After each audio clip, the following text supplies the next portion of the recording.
Hey everyone, it's me Cynthia, and I want to thank you for stopping by the Allen Mediation Group channel once again. I want to talk to you today briefly about how mediation might be beneficial for you if you are engaged in divorce action, or if you are considering divorcing and maybe feeling like you can't afford to do so because of the legal costs that may be involved.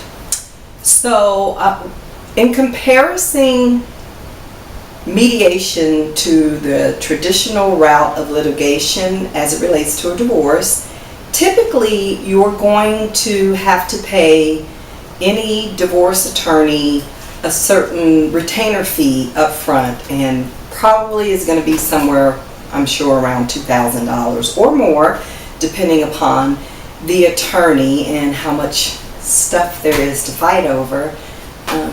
If you choose to go the route of mediation instead, that $2,500 can pay for the entire mediation.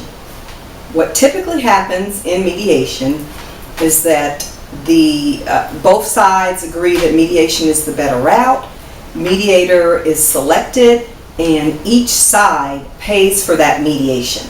It's usually a one-day mediation or half-day mediations. For example, at my firm, we offer one day or a half-day. It's a certain amount of money. Each side pays one half of that. And again, if it's a half-day or whole-day mediation, you're splitting that cost that I assure you will come nowhere near even that $2,500 retainer fee that you're going to pay for a reputable attorney, and I'm sure that attorney is going to be worth that money. But when it comes to divorce actions, I assure you that most of what you're fighting over, the law is really going to dictate how either your assets or visitation alimony, all those things are going to be paid for. And so there's no point in fighting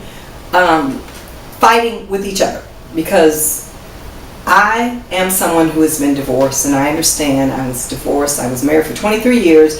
I understand that there are feelings that are involved. There may be anger, maybe somebody cheated on the other, person. There's a lot of emotion that's involved in divorcing, and none of us really wanted to get to that space to where you are now divorcing.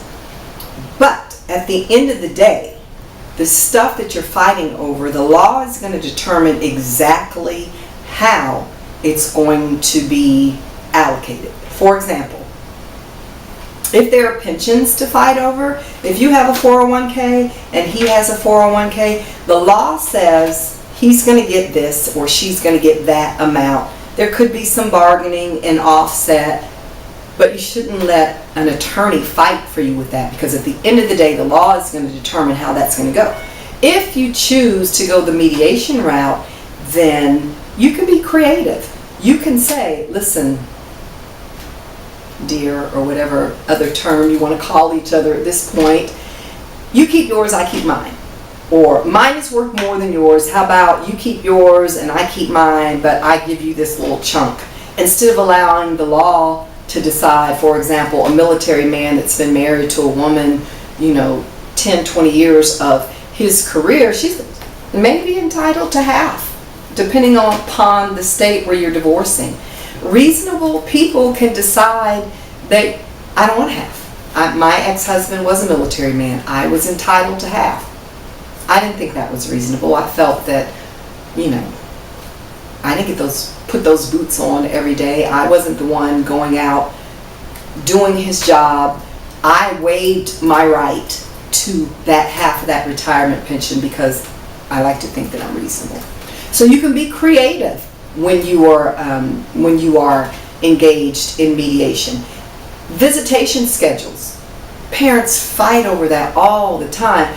I promise you, the law has a set way that they're going to determine that visitation schedule is going to be set if you go into the court of law.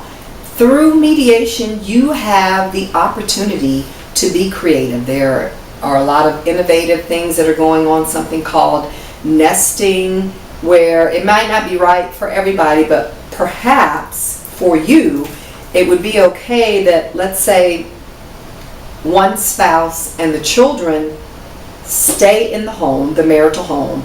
The other spouse goes and lives elsewhere. When it's time for visitation, rather than shuffling the children back and forth different places, that spouse goes to the marital home and the other spouse has to leave.